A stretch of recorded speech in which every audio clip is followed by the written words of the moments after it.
I am going to ask you a question, and I want you to be honest about what your first thoughts are. Are you ready? Okay, here it goes. What kind of people rise to positions of power in this world? Okay, next question. Do you think most of the people who rise to positions of power are nice and thoughtful, or do you think they are more likely to be selfish and manipulative? So even if you do not agree with anything else I have said on the subject, I think most people would agree that absolute power corrupts absolutely.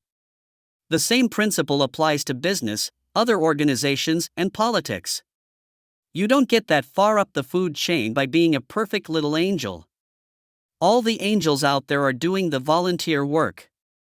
Nobody becomes the CEO of Bud Light, for example, because they want to help people. What they want is power and a bigger paycheck. And they will do anything to get it. So the farther up you go up the food chain, the more likely you are to find wickedness. Power comes with a price. A lot of bargains, promises, favors, and secret deals have to be made to gain power. And after you promise so many things to so many people, eventually you have to lie to someone. In the case of presidents, they all get their money to run a campaign from the same people, the banks. Do you think the banks are run by angels? The same banks give money to both red and blue. Why would the banks give money to both sides if it mattered? Do you think the banks give them money out of the kindness of their little black hearts? Of course not. So you know they are expecting something in return. A quid pro quo, if you will. So even if somehow the candidate you support still had a shred of integrity left, who do you think really runs everything? The political leader or the bank? And if the banks give money to both sides, does it really matter which side wins? Either way, you are ruled by the banks, who are owned by the Rothschilds. So even if you cannot get the more esoteric points I have made, this one is more worldly and easier to digest.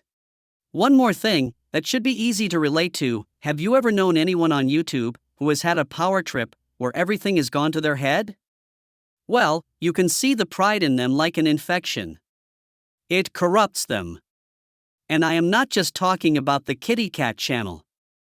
I have seen channels that I thought were good people become devious, controlling, and manipulative. All over YouTube. It has made me lose respect for a lot of channels. But that is one of the pitfalls of being human. There is always the temptation to try to undermine channels, form mafia-style alliances, working together to do the most cutthroat things like purposefully going live at the same time as other channels.